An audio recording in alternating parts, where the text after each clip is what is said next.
ഉസ്താദ് റൈസാൻഡ് ചെയ്യ്, ഷാദി ഉസ്താദ് റൈസാൻഡ് ചെയ്യ്. അമ്മയ്ക്ക്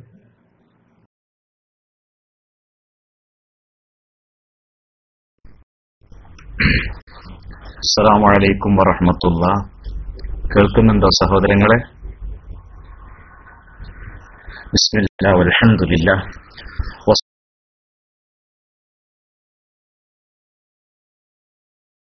വസ്സലാത്തു വസ്സലാമു അലാ റസൂലില്ലാഹ് വഅലാ ആലിഹി വഅസ്ഹാബിഹിൽ ഫായിസീന ബിറിദല്ലാഹ്. സഹോദരങ്ങളെ, വളരെ കുറഞ്ഞ സമയം മാത്രമാണ് ഇനി മഗ്‌രിബിന്റെ മുമ്പ് നമുക്കുള്ളത്. ചില വിഷയങ്ങൾ ഇൽമിന് ഖിദ്മത്ത് ചെയ്യുക എന്ന നിലക്ക് നിങ്ങളുടെ ശ്രദ്ധയിൽ പെടുത്തുകയാണ്. അല്ലാഹു അവന്റെ ദീന് പഠിക്കുവാനും പഠിപ്പിക്കുവാനും പ്രചരിപ്പിക്കുവാനും ജീവിതത്തിൽ പകർത്തുവാനും നമുക്കെല്ലാവർക്കും തൗഫീക്ക് നൽകുമാറാകട്ടെ. പ്രിയപ്പെട്ട സഹോദരങ്ങളെ, മനുഷ്യരായ നാം സാമൂഹിക ജീവിയാണ്. ലോകത്ത് ഒരുപാട് ജീവജാലങ്ങൾ ഉണ്ട്. പക്ഷേ അവരിൽ മനുഷ്യർ മാത്രം സാമൂഹ്യ ജീവിയാണ്. ഒരു മനുഷ്യന് ഒറ്റയ്ക്ക് ജീവിക്കാൻ ഒരിക്കലും കഴിയൂല.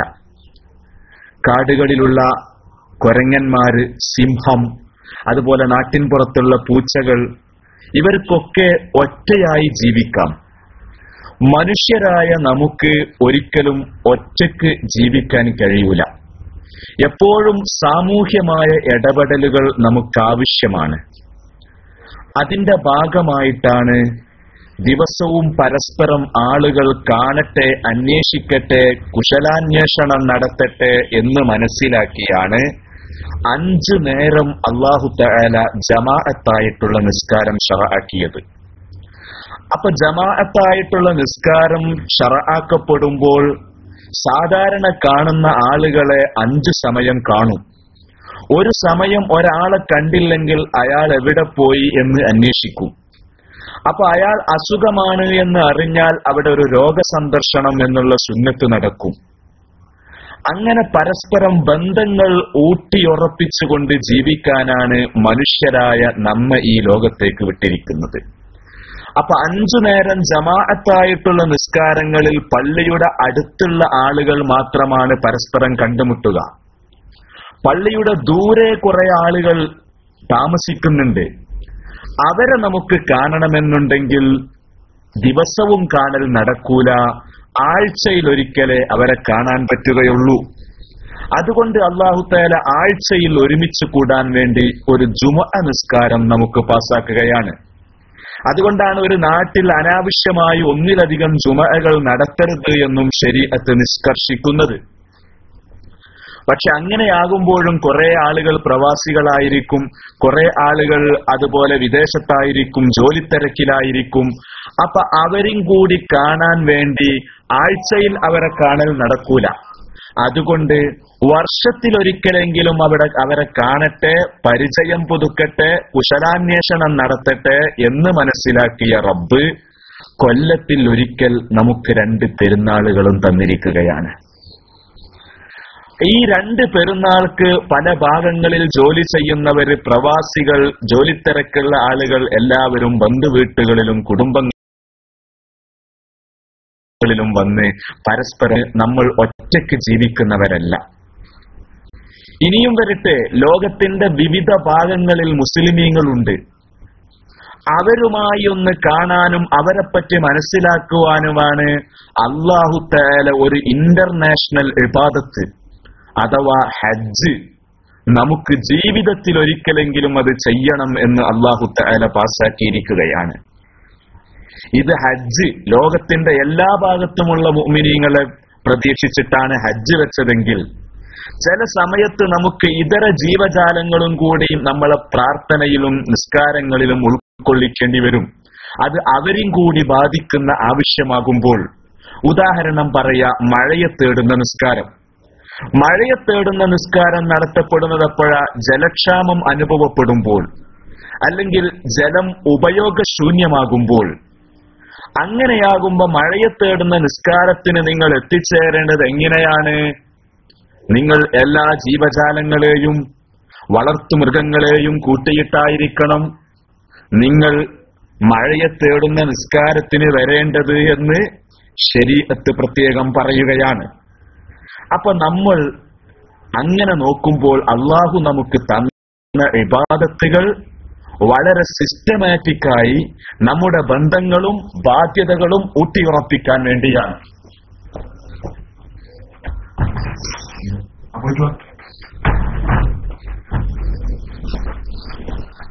അതാണ് ഇത് പരിശുദ്ധ ഇസ്ലാമിന്റെ മാത്രം പ്രത്യേകതയാണ്. ഇനി നമ്മൾ ഇതുകൊണ്ട് നോക്ക്, നിങ്ങൾ കോഴിക്കുഞ്ഞുങ്ങൾ അതുപോലെ ഇതര ജീവജാലങ്ങൾ മുഴുവനും പിറന്നു വീഴുമ്പോൾ അവർക്ക് സ്വന്തമായി ചലിക്കാനും ഭക്ഷണം കഴിക്കാനും ഇതിന്റെ അമ്മയാണ് എന്നുള്ള തിരിച്ചറിവും കൊടുത്തിട്ടാണ് അള്ളാഹു മറ്റെല്ലാ ജീവജാലങ്ങളെയും പടക്കുന്നത്. മനുഷ്യർ അങ്ങനെയല്ല. മനുഷ്യർ അങ്ങോട്ടും ഇങ്ങോട്ടും ആശ്രയിക്കണം. അതുകൊണ്ട് തന്നെ അല്ലാഹു തആല എന്താ ചെയ്തത്? വല്ലാഹു അഖ്റജകും മിൻ ബുത്തൂനി ഉമ്മഹാതികും ലാ തഅലമൂന ശൈആ. ഒരു കാര്യവും അറിയാതെയാണ് നിങ്ങളെ ഉമ്മയുടെ ഗർഭാശയത്തിൽ നിന്ന് പുറത്തേക്ക് കൊണ്ടുവന്നത് എന്ന് ഖുർആൻ പറഞ്ഞില്ലേ? ഖുലിഖൽ ഇൻസാനു ദഈഫ. മനുഷ്യരെ ദുർബലരായിട്ടാണ് പടച്ചത്. കോഴിക്കുഞ്ഞുങ്ങളും മറ്റെല്ലാ ജീവജാലങ്ങളും പ്രസവിച്ച ഉടനെ തന്നെ അവർ ഭക്ഷണം കഴിക്കുന്നു, അവർക്ക് അമ്മയാണ് എന്നുള്ള തിരിച്ചറിവ് നടക്കുന്നു. അതേ സമയത്ത് മനുഷ്യർ അവരെ ദുർബലരായിട്ടാണ് പടക്കുന്നത്. കാരണം അള്ളാഹുവിനറിയാം ഇവൻ ഭാവിയിൽ ഇവൻ ടെക്നോളജി കീഴടക്കുന്നവനാണ്, ഇവൻ ഈ ലോകം മുഴുവൻ കൈപ്പിടിയിൽ ഒതുക്കുന്നവനാണ്, ഈ ലോകം നശിപ്പിക്കാൻ ഒരു വേള അവൻ ചിന്തിക്കും. ഇവനെ വളർത്തിയതായ മാതാപിതാക്കൾക്ക് നേരെ ഇവൻ തിരിയാൻ പാടില്ല. അപ്പൊ എങ്ങനെയാണ് ഞാൻ വളർന്നു വന്നത് എന്ന് മനസ്സിലാക്കാൻ വേണ്ടി, എന്നിട്ട് അതിലൂടെ എല്ലാവരോടും സാമൂഹികമായ നല്ല ഇടപെടലുകൾ നടത്താൻ വേണ്ടിയിട്ടാണ് അള്ളാഹു മനുഷ്യരെ മാത്രം ഈ രൂപത്തിൽ ദുർബലരായി പടച്ചിട്ടുള്ളത്. കാരണം നമ്മൾ പരസ്പരം നല്ല മര്യാദയിൽ ജീവിക്കേണ്ടവരാണ്. കൂട്ടത്തിൽ നമ്മൾ വളരെ വളരെ ശ്രദ്ധിക്കേണ്ട ഒരു ബാധ്യതയാണ് നമ്മുടെ അയൽക്കാരോടുള്ള ബാധ്യത. നബി സല്ലല്ലാഹു അലൈഹി വസല്ലമ പറഞ്ഞു, ഹുർമത്തുൽ ജാരി അലൽ ജാരി കഹുർമത്തി ഉമ്മിഹി. ഒരു അയൽവാസിക്ക് ഒരാള് തന്റെ അയൽവാസിയോട് കാണിക്കേണ്ട മര്യാദ ഉമ്മയോട് കാണിക്കുന്ന മര്യാദയെ പോലെയാണെന്ന് നബി സല്ലല്ലാഹു അലൈഹി വസല്ലമ പഠിപ്പിച്ചതാ. ഇന്നൊക്കെ നമ്മുടെ നാട്ടിൻപുറങ്ങളിൽ എത്ര പരിതാപകരമാണ് അയൽവാസികളും തമ്മിലുള്ള ബന്ധം. നോക്കൂ നിങ്ങൾ, എപ്പോഴും പ്രശ്നങ്ങളാണ് കോടതികളിൽ കെട്ടിക്കിടക്കുന്നത്. അയൽക്കാർ തമ്മിലുള്ള വഴിതർക്കമാണ്, ലൈന് വലിക്കാൻ അനുവദിക്കാത്തതിന്റെ പ്രശ്നമാണ്, പോസ്റ്റ് സ്ഥാപിക്കാൻ പറ്റാത്ത പ്രശ്നം, റോഡ് കിട്ടാത്ത പ്രശ്നം, മയ്യത്ത് പോലും കൊണ്ടുപോകാൻ കഴിയാത്ത ബുദ്ധിമുട്ടുകൾ, സ്ഥലം വിറ്റാൽ പോകാത്ത വിഷയം, അതുപോലെ വഴിയില്ലാത്തത് കൊണ്ട്, ഗതാഗത സൗകര്യമില്ലാത്തത് കൊണ്ട് മക്കളെ കെട്ടിക്കാനും വിവാഹത്തിനും തടസ്സങ്ങൾ, ഇതെല്ലാം അയൽക്കാർ സഹകരിക്കാത്തത് കൊണ്ടും അയൽക്കാർ തമ്മിലുള്ള പ്രശ്നം കാരണമാണ് കോടതികളിൽ കേസുകൾ കെട്ടിക്കിടക്കുന്നത്. പരിശുദ്ധ ഇസ്ലാം കർശനമായിട്ട് പറഞ്ഞിട്ടുണ്ട്. നബി സല്ലല്ലാഹു അലൈഹി വസല്ലമ പറഞ്ഞു, മൻ ആദാ ജാറഹു ഫഖദ് ആദാനി. അയൽവാസിയെ ബുദ്ധിമുട്ടിച്ചാൽ അവൻ എന്നെയാണ് ബുദ്ധിമുട്ടിക്കുന്നത്. വമൻ ആദാനി ഫഖദ് ആദല്ലാ. എന്നെ ബുദ്ധിമുട്ടിച്ചാൽ അള്ളാഹുവിനെ ബുദ്ധിമുട്ടിച്ചു. അപ്പൊ അയൽവാസിയെ ബുദ്ധിമുട്ടിക്കുന്നവൻ നബിയെയും അള്ളാഹുവിനെയും ബുദ്ധിമുട്ടിച്ചവനെ പോലെയാണെന്ന് നബി സല്ലല്ലാഹു അലൈഹി വസല്ലമ പറഞ്ഞതാണ്. ആരാണ് അയൽവാസി? അതും ഹദീസിൽ തന്നെയുണ്ട്. അല ഇന്ന അർബഈന ജാർ. 40 കുടുംബം, 40 നമ്മുടെ അടുത്തുള്ള 40 വീടുകളാണ് അയൽവാസികൾ എന്ന്. ഈ 40 വീട് എന്ന് പറഞ്ഞാൽ ഈ ഹദീസ് ഇമാം സുഹരി റളിയല്ലാഹു അൻഹു വിശദീകരിച്ച് എങ്ങനെയാ? 40 യുംന വ 40 യുസ്റ വ 40 അമാമം വ 40 ഖൽഫ. ഇടതും വലതും മുമ്പിലും ബാക്കിലും 4 ഭാഗത്തുമുള്ള 40 വീടുകൾ. അപ്പൊ എത്രയായി? മൊത്തം 40 ആകുമ്പോൾ 160ഓളം വന്നു അല്ലെ? 160 അല്ലേ? അത്രയും വീടുകൾ നമ്മുടെ അയൽവാസികളാണ് എന്നാണ് നബി സല്ലല്ലാഹു അലൈഹി വസല്ലമ പഠിപ്പിച്ചത്. അയൽക്കാരുമായിട്ടുള്ള ബന്ധം അത് നിർണായകമാണ്. ഒരിക്കലും അയൽവാസിയെ നമ്മൾ അകറ്റാനോ ഒഴിവാക്കാനോ പാടില്ല.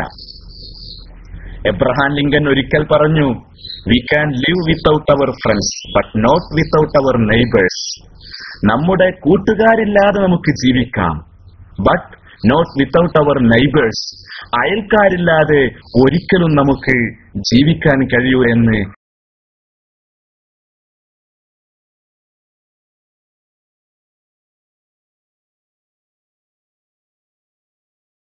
എബ്രഹാം ലിങ്കൻ ഒരിക്കൽ പറയുകയുണ്ടായി. അതല്ല നമ്മുടെ വിഷയം. അതിൽ നിന്ന് നിന്റെ അയൽവാസിക്ക് നീ ഒരൽപ്പം ഹദിയ ചെയ്യണം. വഇല്ലം തഫ്അൽ, അതിന് നിനക്ക് പറ്റുന്നില്ലെങ്കിൽ ഫഅദ്ഖിൽഹാ സിർറൻ, രഹസ്യമായിട്ടായിരിക്കണം നീ ആ പഴം കൊണ്ടുപോകുന്നത്. വലാ യഖ്റുജു ബിഹാ വലതുക, നിന്റെ കുട്ടി ആ പഴവുമായി അയൽ വീട്ടിലേക്ക് പുറപ്പെടരുത്, അവിടുത്തെ കുട്ടികൾക്കത് ബുദ്ധിമുട്ടാകും എന്ന് വരെ നമ്മുടെ അസറുകളിൽ വന്നതാണ്. നോക്ക് നിങ്ങൾ, മഹാനായ റസൂലുള്ളാഹി സല്ലല്ലാഹു അലൈഹി വസല്ലമ ഒരു യുദ്ധത്തിന് പോവുകയാണ്. പോകുന്ന സമയത്ത് നബി തങ്ങൾ പറഞ്ഞു, ലാ യസ്ഹബിനൽ യൗം മൻ ആദാ ജാറഹു, അയൽവാസികളെ ബുദ്ധിമുട്ടിച്ച ആള് ഇന്ന് യുദ്ധത്തിന് പോരരുത്. നോക്ക് നിങ്ങൾ, ഒരു നല്ലൊരു വഴിക്ക് പോകുമ്പോൾ അയൽവാസികളുമായി നല്ല ബന്ധത്തിലില്ലാത്ത ആള് കൂടെ വരണ്ട എന്ന് നബി തങ്ങൾ തീർത്തു പറഞ്ഞു.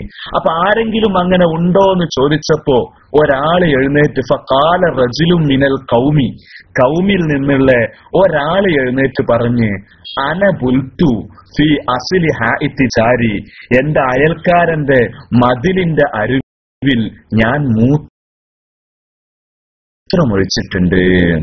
ഫഖാല റജുലും മിനൽ ഖൗമി, ഖൗമിൽ നിന്നുള്ള ഒരാള് പറഞ്ഞു. ഇത്തരം വിഷയങ്ങളാകുമ്പോ ആളെ പേര് പറയൂല, അത് ഹദീസിന്റെ ഒരു ശൈലിയാണ്. മോശമായൊരു സംഗതിയാണെങ്കിൽ ആളെ പേര് പറയൂല. ഇത് മീഡിയയും ശ്രദ്ധിക്കേണ്ട കേസാണ്.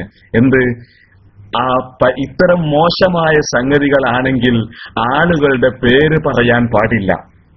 അതുപോലെ ചീത്ത പറയുകയാണെങ്കിൽ നബി സല്ലല്ലാഹു അലൈഹി വസല്ലമ എങ്ങനെയാണ് ഉപദേശിക്കുക? എന്തെങ്കിലും അതൃപ്തികരമായ കാര്യങ്ങൾ കണ്ടാൽ നബി തങ്ങൾ ഒരാളെടുത്തുന്ന കണ്ടിട്ടുണ്ടാകുക. പക്ഷെ നബിയുടെ ചീത്തയുടെയും ഉപദേശത്തിന്റെയും ശൈലി എങ്ങനെ? ചീത്ത എന്ന് പറഞ്ഞുകൂടാ, ഉപദേശത്തിന്റെ ശൈലി എന്താ? മാബാലു അക്വാമിൻ, എന്താ ചില ആൾക്കാരെ അവസ്ഥ? അവര് സുജൂദിൽ അതാ മേപ്പെട്ട് നോക്കുന്നു.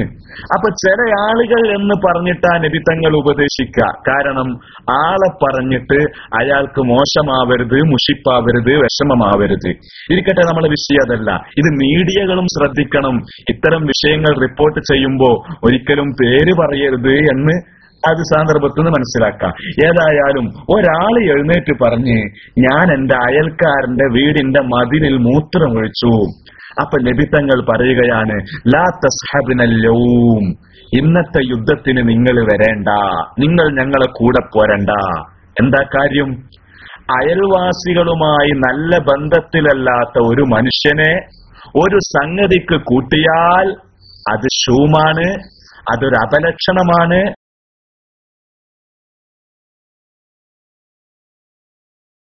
അതുകൊണ്ട് മറ്റുള്ളവർക്ക് സല്ലല്ലാഹു അലൈഹി വസല്ലമ മറ്റൊരു സംഭവവും കൂടി പറയാം. ഇതിപ്പോ അയൽവാസിയുടെ വീടിന്റെ മതിലിന്റെ മുരട്ടിൽ അടിഭാഗത്ത് മൂത്രമൊഴിച്ചതാ. നമ്മുടെയൊക്കെ പല വീടുകളിലും എന്താ നടക്കുന്നത്? അപ്പുറത്തെ കുട്ടി അവരെ മുറ്റത്ത് കാഷ്ടിച്ചു കഴിഞ്ഞാൽ അത് ഇലയെടുത്ത് കോരി ഇപ്പുറത്തെ തൊടുവിലേക്കിടും. അവിടെ കുപ്പി പൊട്ടിയാൽ ആ കുപ്പി ഈ വീട്ടുകാരുടെ ആ ബോർഡറിന്റെ അടുത്ത്, അവിടെ ഏതായാലും ആൾപ്പെരുമാറ്റം ഇല്ലാത്തത് കൊണ്ട് അവിടെ കാട് കെട്ടിക്കിടക്കുന്നുണ്ടാകും. ആ കാട്ടിൽ കൊണ്ടുപോയി ആ പൊട്ടിയ കുപ്പിയും പൊട്ടിയ ട്യൂബും എല്ലാം കൊണ്ടുവരും. അങ്ങനെ പിന്നീട് അവിടെ മക്കളൊക്കെ വീടുണ്ടാക്കുന്ന സമയത്ത് JCB വെച്ചിട്ടൊക്കെ മാന്തുമ്പോൾ ആ കുപ്പിച്ചില്ലുകൾ മുഴുവനുമായി ഇങ്ങോട്ട് പുറത്തേക്ക് വരികയാണ്. അതുപോലെ ബേസിൽ നിന്ന് വരുന്ന വെള്ളം, അടുക്കളയിൽ നിന്ന് വരുന്ന വെള്ളം, ഈ വെള്ളം മുഴുവൻ നമ്മൾ എങ്ങോട്ടാ, മുകൾ ഭാഗത്ത് പുരയുള്ളവരാണെങ്കിൽ സ്വാഭാവികമായിട്ടും അത് താഴോട്ടാ ചാടുക. താഴോട്ടുള്ള പറമ്പ് മറ്റൊരാളുടെ പറമ്പായിരിക്കും, അവരുടെ പറമ്പിന്റെ അവസാന സ്ഥലവുമായിരിക്കും. അവിടെ ആൾപെരുമാറ്റം ഉണ്ടാകൂല, അവിടെ അത്യാവശ്യം കാട് കെട്ടിയിട്ടുണ്ടാകും. അങ്ങോട്ട് നമ്മൾ വിടുകയാണ്. ഏതായാലും പൊരുത്തമില്ലെങ്കിൽ, തൃപ്തിയുണ്ട് എന്ന് നമുക്ക് തോന്നുന്നില്ലെങ്കിൽ ഇതെല്ലാം ഒഴിവാക്കണം. കാരണം അയൽവാസികളുമായിട്ടുള്ള നല്ല ബന്ധം ഇതില്ലെങ്കിൽ വേറെ എന്ത് ഇബാദത്തുണ്ടായിട്ടും കാര്യമില്ല. അയൽവാസികളുമായി നല്ല ബന്ധത്തിലല്ലാത്തൊരു മനുഷ്യൻ എത്ര ഇബാദത്തും ചെയ്തിട്ട് കാര്യമില്ല എന്നത് മനസ്സിലാക്കി തരുന്ന മറ്റൊരു ഹദീസ് നിങ്ങൾ കേട്ടോ.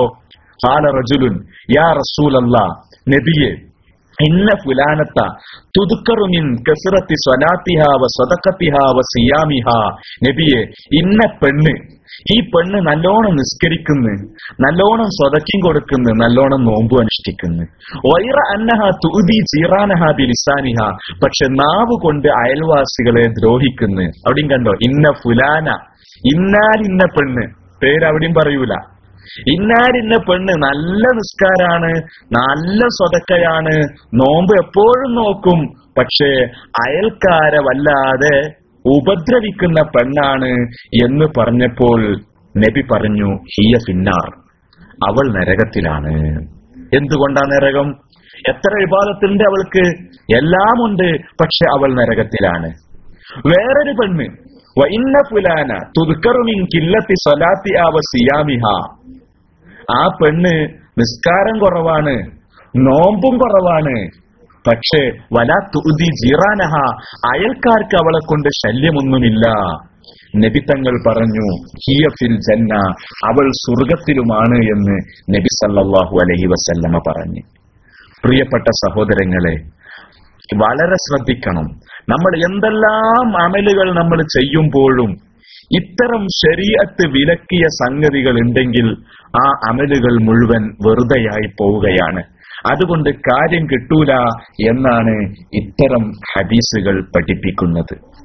മഹാനായ അബൂ ഹനീഫ റളിയല്ലാഹു അൻഹു, അബൂ ഹനീഫ തങ്ങളുടെ അയൽവാസി ഒരു ചെരുപ്പ് തുന്നുന്ന ആളാണ്.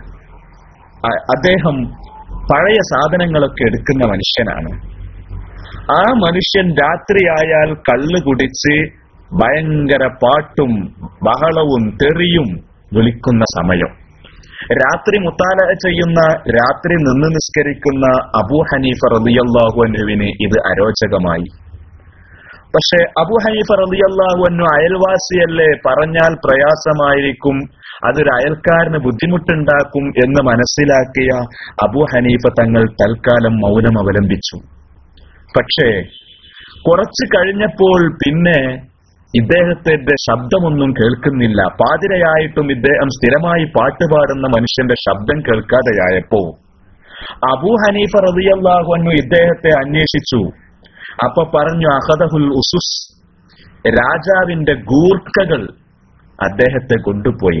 ഗൂർഖ എന്ന് പറഞ്ഞാൽ അറിയായിരിക്കുമല്ലോ, അങ്ങാടിയിലൊക്കെ ഉണ്ടാവുമല്ലോ, പാതിരാക്ക് വടിയും ടോർച്ചും ഒക്കെ എടുത്തിട്ട് അങ്ങോട്ട് എല്ലായിടത്തും ഇങ്ങനെ ടോർച്ചടിച്ച് നോക്കുന്നൊരു ടീം, ഗൂർഖ എന്ന് പറയും, മനസ്സിലായിട്ടുണ്ടാകും.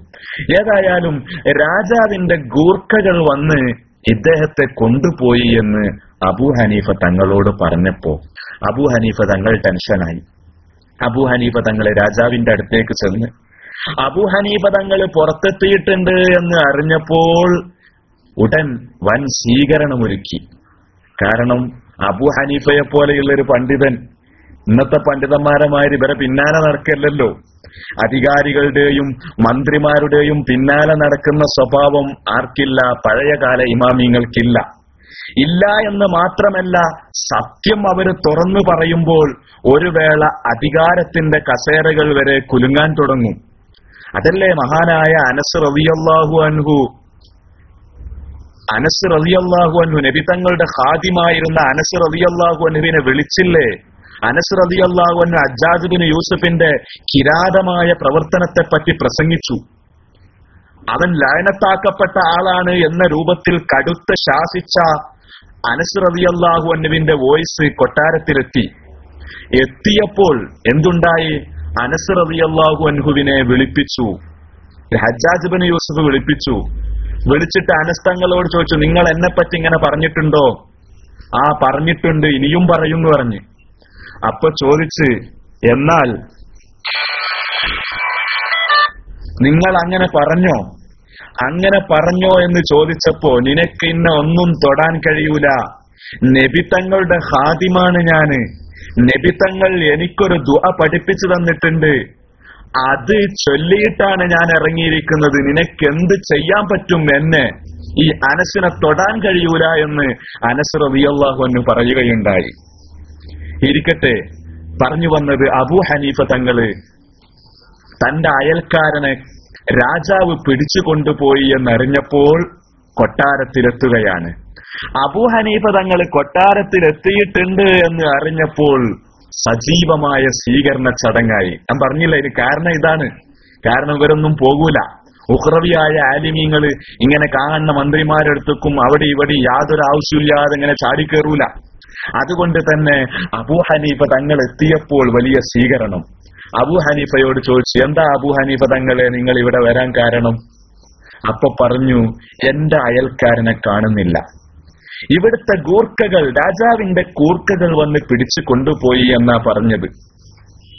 അപ്പോ ഉടൻ ചോദിച്ചു, പേര് ചോദിച്ചു, പേര് പറഞ്ഞു കൊടുത്തു. ആ പേര് പറഞ്ഞു കൊടുത്തപ്പോ രാജാവ് പറഞ്ഞു, അബൂ ഹനീഫയുടെ അയൽക്കാരനെ എന്നാ പിടിച്ചുകൊണ്ടുപോയത്? ഇന്നലെ പിടിച്ചത്. എന്നാൽ ഉടൻ അദ്ദേഹത്തെ വിടണം. അദ്ദേഹത്തെ മാത്രമല്ല, ഇന്നലെ രാത്രി ആരൊക്കെ പിടിച്ചു കൊണ്ടുവന്നിട്ടുണ്ടോ അവരെ മുഴുവനും വിടണം. അത് അബൂ ഹനീഫയോടുള്ള ആദരവാണ് എന്ന് രാജാവ് പറയുകയുണ്ടായി. അങ്ങനെ അദ്ദേഹത്തെ വിട്ട് രാജാവ് അബൂ ഹനീഫ തങ്ങള് വീട്ടിലെത്തിയപ്പോഴേക്കും ഈ അയൽക്കാരൻ പൊട്ടിക്കരഞ്ഞു വന്നുകൊണ്ട് പറഞ്ഞു, അബൂ ഹനീഫ തങ്ങളെ, അയൽവാസി പൊട്ടിക്കരഞ്ഞുകൊണ്ട് പറയാണ്, അബൂ ഹനീഫ തങ്ങളെ, നിങ്ങളുടെ രാത്രിയിലുള്ള ഇബാദത്തും മുത്താലയും നിസ്കാരവും എന്നെ കൊണ്ട് ഡിസ്റ്റർബായി അല്ലേ?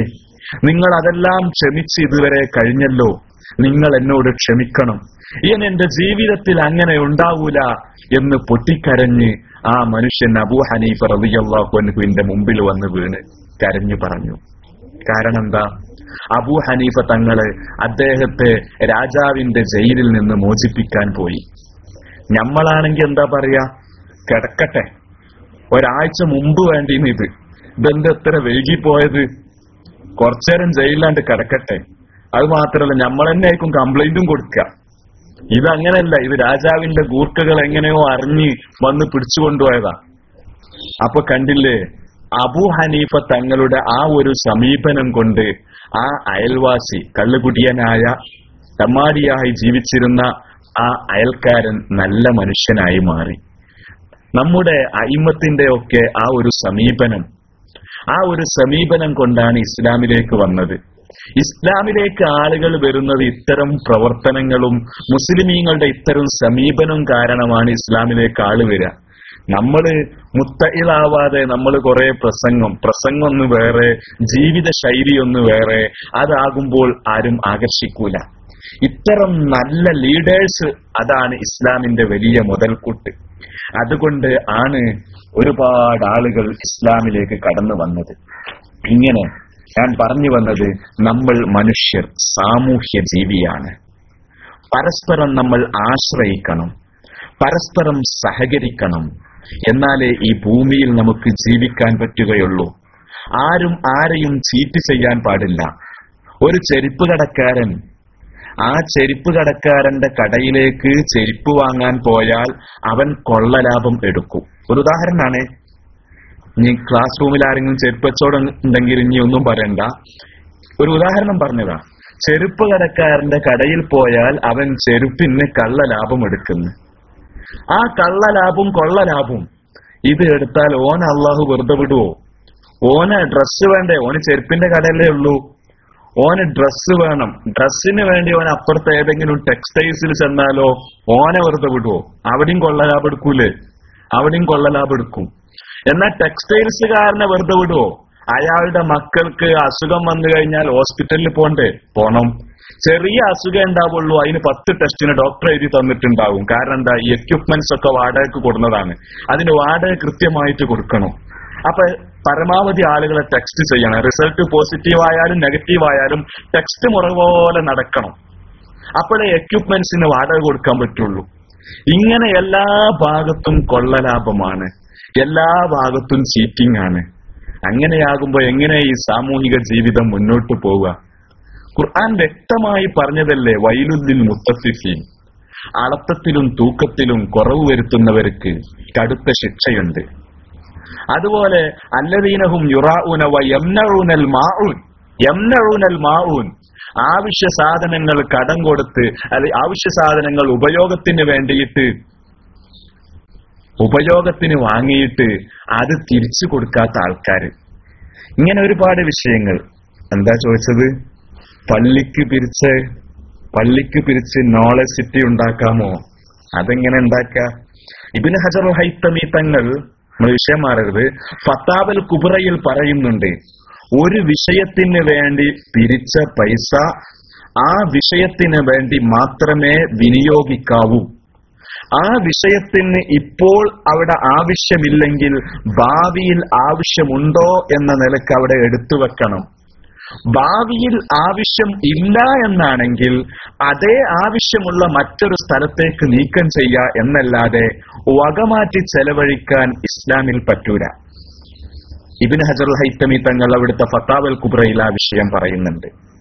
ഇരിക്കട്ടെ, അത് നമ്മുടെ വിഷയമല്ല. അപ്പൊ നമ്മൾ പറഞ്ഞു വന്നത്, പിന്നെ ജാഫർ സാഹിബ് ടെക്സ്റ്റ് ചെയ്തപ്പോ അതിന് മറുപടി പറഞ്ഞു വന്നത്, നമ്മൾ സാമൂഹ്യ ജീവികളാണ്. നമ്മൾ പരസ്പരം അങ്ങോട്ടും ഇങ്ങോട്ടും ചീറ്റ് ചെയ്യാൻ പാടില്ല, വഞ്ചിക്കാൻ പാടില്ല, പറ്റിക്കാൻ പാടില്ല, ചൂഷണം ചെയ്യാൻ പാടില്ല. ഇന്ന് എല്ലാ മേഖലകളിലും അതാണ് നടക്കുന്നത്. ഇപ്പോ ഒരു കടയിൽ പോയി, ഫ്രൂട്ട്സിന്റെ കടയിലോ വെജിറ്റബിൾസിന്റെ കടയിലോ നമ്മൾ ചെന്ന് നമ്മൾ കാശ് കൊടുത്തിട്ടാണ് സാധനം വാങ്ങുന്നത്. എന്നാൽ നമ്മെ സെലക്ട് ചെയ്യാൻ അവർ വിടുവോ? അവർ വിടുന്നില്ല. അവര് പെറുക്കി തരുന്നത് നമ്മൾ വാങ്ങിക്കൊള്ളണം. നമ്മെ സെലക്ട് ചെയ്യാൻ പല കടകളിലും വിടുന്നില്ല. എന്താ അത് വലിയ തട്ടിപ്പല്ലേ? അള്ള പൊറുക്കും. അത് നമ്മൾ കാശ് തരുന്നുണ്ടെങ്കിൽ സാധനം സെലക്ട് ചെയ്യാൻ നമ്മളെ അനുവദിക്കണം. ഒരു ഉദാഹരണം, മുന്തിരി വാങ്ങുകയാണ് നമ്മൾ. അങ്ങനെ മുന്തിരി വാങ്ങുന്ന സമയത്ത് മുകളിൽ നല്ല മുന്തിരി വെച്ചിട്ടുണ്ടാകും. പക്ഷെ ആ മുകളിൽ നിന്ന് എടുക്കാൻ നമ്മളെ വിടോ? ഇല്ല. അയാൾ അടിയിൽ നിന്ന് ഇങ്ങനെ വലിച്ചു നമുക്ക് തരികയാണ്. അത് പുരയിൽ പോയി ഉപയോഗിക്കുമ്പോഴാണ് നമുക്ക് വിവരം അറിയുക. എല്ലാ സ്ഥലത്തും അങ്ങനെ. ഈ ചിക്കൻ സ്റ്റാളിൽ നിങ്ങൾ പോയില്ലേ, കോഴിക്കടയിൽ പോയി ചോദിച്ചാൽ നിങ്ങൾക്ക് കോഴി വേണം, എത്ര? 1.5 കിലോന്റെ കോഴി വേണം, 2 കിലോന്റെ കോഴി വേണം. 2 കിലോന്റെ കോഴി വേണമെന്ന് പറഞ്ഞാൽ അയാളൊന്നിങ്ങനെ നോക്കുകയാണ്, തുറച്ചു നോക്കുകയാണ്. നോക്കിയിട്ട് ആ മൂലിന്നൊരു കോഴിനെ എടുത്തിട്ട് കൊണ്ടുവരും. അപ്പൊ നമ്മളെ വിചാരം എന്താ? ഇത് സംഭവം നമ്മളെ വിചാരം ഈ നമ്മൾ പറഞ്ഞ 1.5 കിലോന്റെ കോഴി ആ മൂലക്ക് പോയിരിക്കുകയാണ്. അതല്ല സംഭവം. എന്താന്ന് വെച്ചാൽ ആ മൂലയിലിരിക്കുന്ന കോഴി അസ്രായേലിനെയും കാത്തു നിൽക്കുകയാണ്.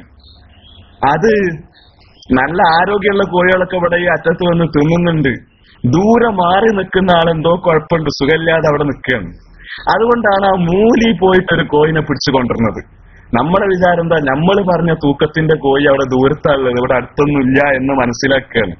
ഇരിക്കട്ടെ സഹോദരങ്ങളെ, എല്ലാ മേഖലകളിലും പറ്റിക്കലും ഹറാമായ രൂപത്തിൽ പൈസ ഉണ്ടാക്കലും ഒക്കെ വ്യാപകമായത് കൊണ്ടാണ് അസുഖങ്ങൾ കൂടുന്നത്, ഇബാദത്തുകൾ സ്വീകരിക്കപ്പെടാത്തത്, ദുആക്ക് ഉത്തരം കിട്ടാത്തത്, അതുപോലെ കുട്ടികൾ മോശമാവുന്നത്. എങ്ങനെ കുട്ടികൾ നന്നാവുക? കുട്ടികൾക്ക് നല്ല ഭക്ഷണം കൊടുത്താലല്ലേ കുട്ടികൾ നന്നാവുള്ളൂ.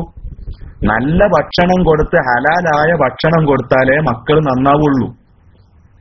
പെട്രോൾ ഒഴിക്കേണ്ട വണ്ടിയിൽ പെട്രോൾ ഒഴിക്കണം. മണ്ണെണ്ണ കലർത്തിയ പെട്രോൾ ഒഴിച്ചു കഴിഞ്ഞാൽ പിന്നെ വണ്ടി കേടുവരും. വണ്ടി പിന്നെ നന്നാക്കാൻ കഴിയൂല, വണ്ടി കേടുവരും. കാരണം കമ്പനി പറഞ്ഞതെന്താ? നല്ല പെട്രോൾ, ശുദ്ധമായ പെട്രോൾ ഒഴിക്കണം, എന്നാൽ കുറെ കാലം നല്ല നിലക്ക് കൊണ്ടുപോകാന്നാ പറഞ്ഞത്. പിന്നെ അതിൽ മായം കലർത്തിയാലോ അത് നാശാവും. അപ്പൊ നമ്മുടെ മക്കൾക്ക് നല്ല ഭക്ഷണം നമ്മൾ കൊടുക്കണം. ഈ രൂപത്തിൽ ഹറാമും ഹലാലും ഒക്കെ കൂടിക്കലർന്ന ഭക്ഷണമാകുമ്പോൾ മക്കളും മോശമാകും. നമ്മൾ നേരത്തെ പറഞ്ഞു, മഹാനായ അബൂ ഹനീഫ റളിയല്ലാഹു അൻഹു, അബൂ ഹനീഫയുടെ ജീവചരിത്രത്തിലേക്ക് നമുക്ക് തിരിച്ചു വരാം. കൂഫയിൽ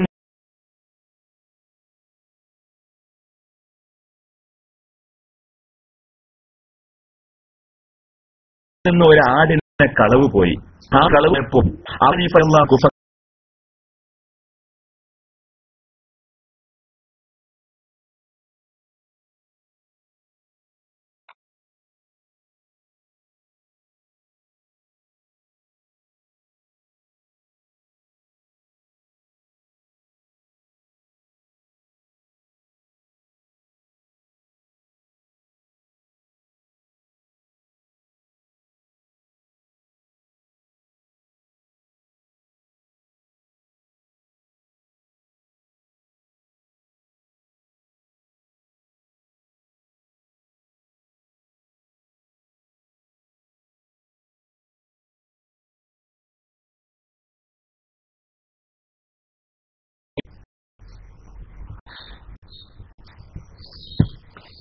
കേൾക്കുന്നുണ്ടോ? കേൾക്കുന്നില്ലേ? അപ്പൊ അബൂ ഹനീഫ റളിയല്ലാഹു അൻഹു ആളുകളെ വിളിച്ച് അന്വേഷിച്ചു, ഈ കൂഫയിൽ ഒരു ആട് എത്ര കാലം ജീവിക്കും? അബൂ ഹനീഫ റളിയല്ലാഹു അൻഹുവിന് വിവരം കിട്ടി, കൂഫയിലെ ഇപ്പോഴത്തെ അന്തരീക്ഷത്തിൽ 7 വർഷം ഒരു ആട് ജീവിക്കുമെന്ന് മനസ്സിലാക്കിയപ്പോൾ അബൂ ഹനീഫ റളിയല്ലാഹു അൻഹു ആ 7 കൊല്ലം പിന്നെ ആട്ടുമാംസം കഴിച്ചിട്ടില്ല.